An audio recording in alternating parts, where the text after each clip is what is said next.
Hello students, welcome on my YouTube channel Physics by Pradeep Kumar. Today in this video we will discuss your next topic and the second part of the electrical circuits, okay, which is nothing but circuit analysis,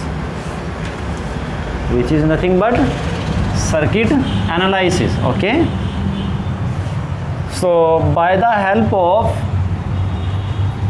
this tool which we will discuss today, okay, we can easily solve any type of problem of circuits which are very difficult to solve by the help of Ohm's law. So today we will start circuit analysis.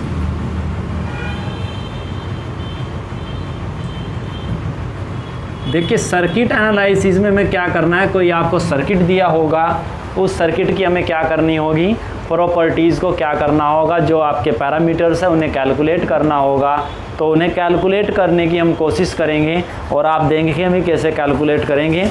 तो यदि हम बात करें ohms law की, तो Ohm's law means V equals to IR, और Ohm's law के according किसी भी सर्किट को सोल्व करना पॉसिबल है, ऑलवेज पॉसिबल है, बट उससे पॉसिबल करना बहुत ज़्यादा डिफ़िकल्ट होता है, जिसमें आपके टाइम भी बहुत ज़्यादा वेस्ट हो जाता है और कभी कभी इतनी कॉम्प्लिकेटेड सिचुएशन बन जाती है कि आपको उसे अप्लाई करना भी बहुत ज़्यादा डिफ़िकल्ट हो जाएगा। जैसे फॉर एग्जांपल ले लीजिए कि आपने अभी तक जो प्रॉब्लम्स की होगी, किसी सर्किट से रिलेटेड की इस रेजिस्टेंस में करंट फाइंड आउट कीजिए, इस पर पोटेंशियल डिफरेंस फाइंड आउट कीजिए, वो सभी केसेस आपने स्टडी किए होंगे in case of single battery. Suppose करिए कि आपके एक ही सर्किट में more than one battery is connected है, तो आपको वहाँ पर इलेक्ट्रिक करंट की डायरेक्शन को आइडेंटिफाई करना काफ़ी डिफ़िकल्ट होगा। तो ऐसी सिचुएशंस में हम ओम्स लॉ को थोड़ा सा जनरलाइज करने की कोशिश करते हैं, जिसे हम किसी भी कॉम्प्लिकेटेड कंडीशन में अप्लाई करके सर्किट्स के जो आपके अननोन पैरामीटर्स है उन्हें कैलकुलेट कर सकते हैं। तो आज सर्किट एनालिसिस के इस पार्ट में हम उसी टॉपिक को डिस्कस करेंगे, जिसकी हेल्प से कुछ आपके जो डिफ़िकल्ट सर्किट्स हैं उन्हें आप सिंप्लीफाई या सोल्व कर सकते हैं, ठीक है ना। तो चलिए आज का जो टॉपिक है वो आपका है किरचॉफ्स लॉ। क्या है आपका? Kirchhoff's law.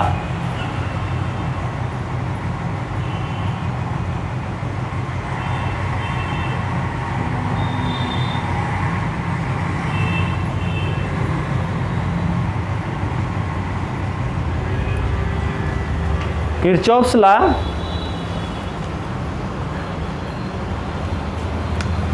so now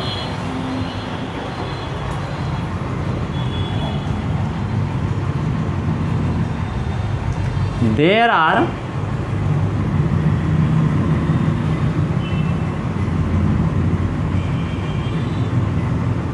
two laws by the help of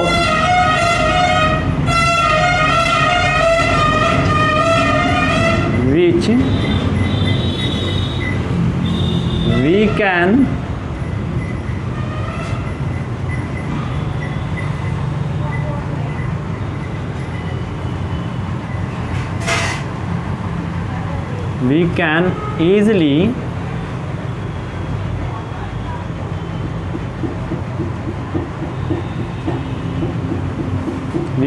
easily solve any or solve complex circuits,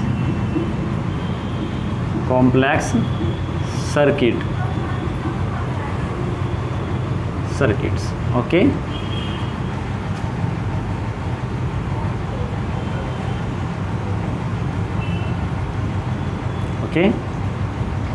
There are two laws by the help of which we can easily solve complex circuits which are given by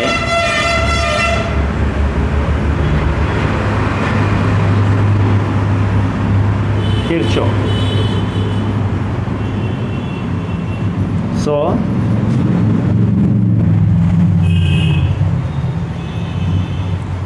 these laws are known as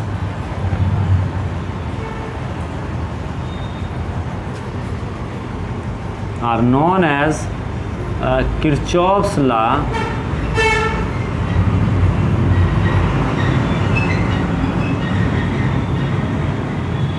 of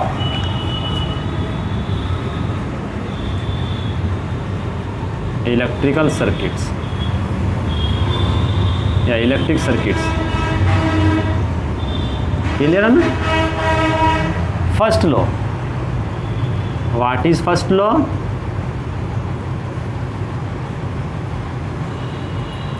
this law also known as first law और Kirchhoff's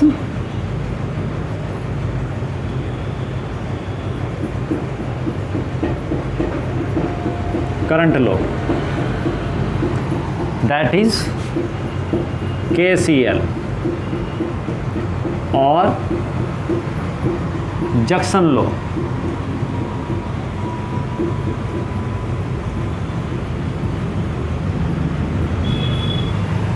okay, देखिए जो आपका first law 3 name से आपका जाना जाता है, उसे फर्स्ट लॉ ऑफ किरचॉफ्स भी कहते हैं, किरचॉफ्स करंट लॉ भी कहते हैं, या KCL और जक्सन लॉ।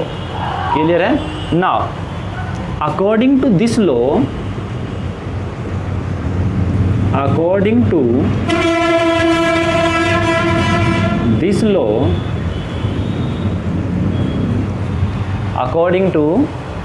this law, देखिए यहाँ पर क्या होगा। सपोज करिए कि आपके पास कोई सर्किट है और उस सर्किट में आपने देखा होगा कि बहुत सारे वायर्स जॉइंट होते हैं और उन वायर्स के आपके रेसिस्टेंसेस भी होंगे। क्लियर है?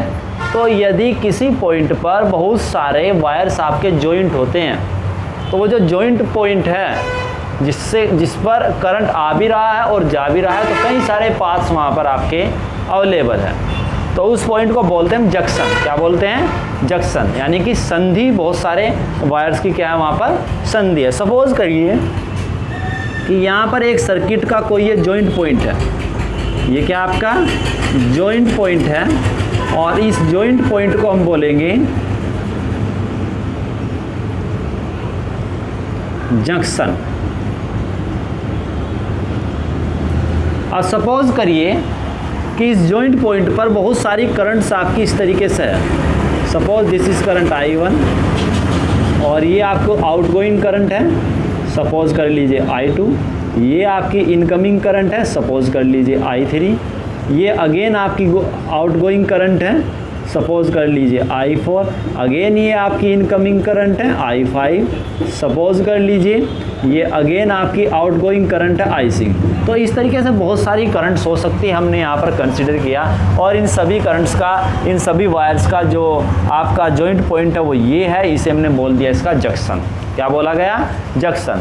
तो according to this law the algebraic sum, you know very well, देखिए जितना चार्ज आपका इस जंक्शन पॉइंट पर आएगा उतना ही चार्ज आपका पर सेकंड जाएगा। That means the amount of charge incoming per second will be equals to the amount of charge outgoing charge per second from this junction according to the conservation of charge. So the current incoming will be equals to the current outgoing। Clear है ना? तो यही आपका क्या है, एक incoming current है इतनी आपकी, इतना ही क्या होगा, आउटगोइंग करंट होगा। तो आप देखिए इनकमिंग करंट को यदि आप पॉजिटिव लेते हैं तो आउटगोइंग करंट की डायरेक्शन जस्ट अपोजिट है, तो वो जंक्शन से आपकी अनदर साइड में, आपकी आउटगोइंग साइड में है, डायरेक्शन में है, तो निगेटिव लेनी होगी। दैट मीन्स जब उनके दोनों को ऐड किया जाएगा, अलजेब्रिक सम किया जाएगा, तो वो आपको क्या मिलेगा? 0। क्लियर है ना? तो नेट अमाउंट यहाँ पर कोई भी स्टोर नहीं होगी। दैट मीन्स चार्ज का कोई भी लीकेज नहीं होगा। जितना चार्ज इस जंक्शन पर आएगा उतना ही चला जाएगा। क्लियर है? कोई स्टोरेज यहाँ पर चार्ज का नहीं होगा। That is the algebraic sum. According to this law the algebraic sum the algebraic sum of currents, the algebraic sum of currents, electric currents meeting at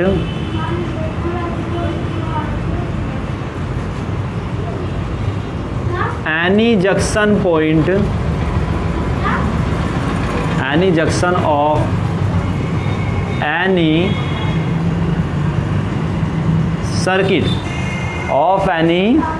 circuit is equal to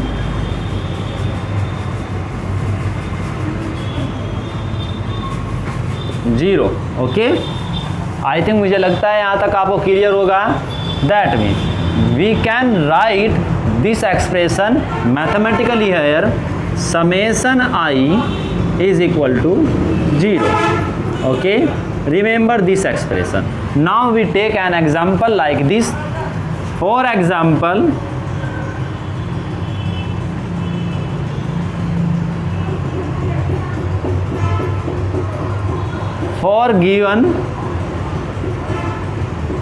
for junction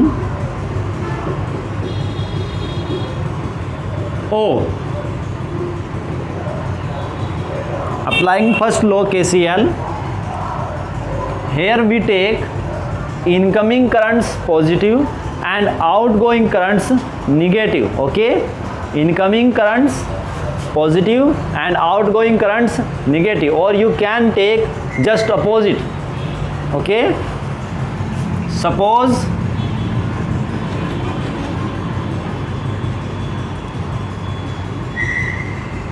incoming current towards junction is positive and outgoing current from junction is negative, then write down here I1 will be positive, then I2 will be negative, I3 will be positive, I4 again negative, I5 positive and I6 again negative equals to 0. Implies that I1 plus I3 plus I5 equals to I2 plus I4 plus I6. That is net incoming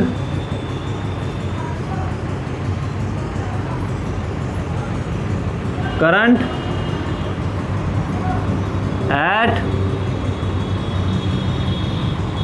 junction equals to outgoing net outgoing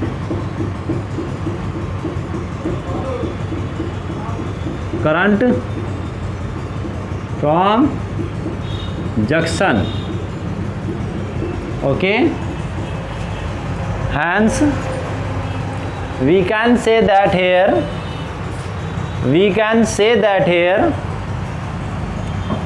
alternatively, that is the net electric current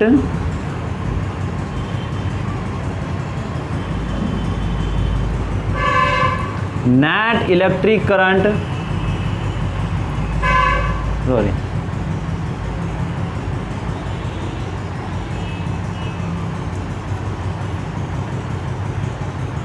the net incoming current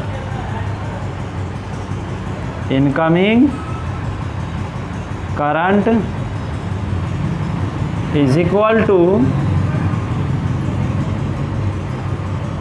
the net outgoing current from the junction. Okay, remember this point also. Now we will simplify this again. Suppose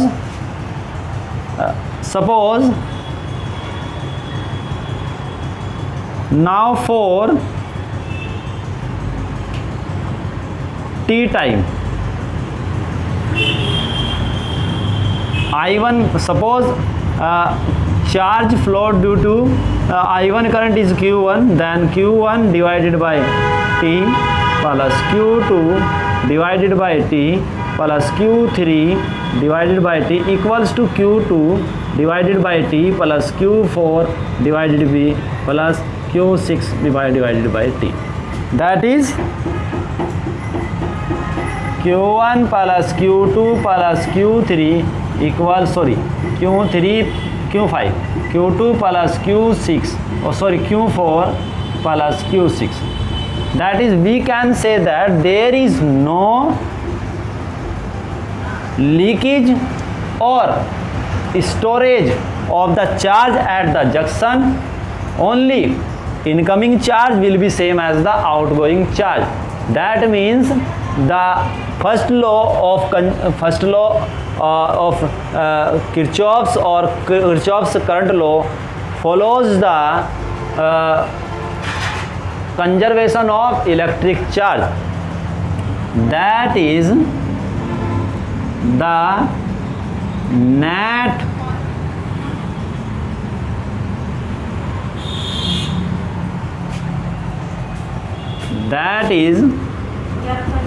the electric charge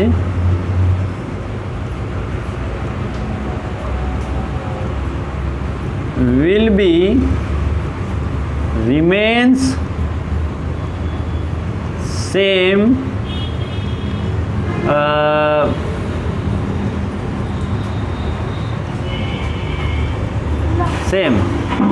ये नहीं लिखना.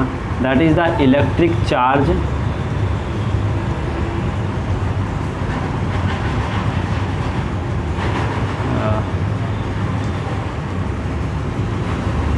hence the Kirchhoff's first law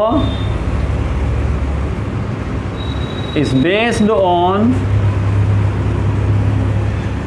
conservation of electric charge. Remember this point.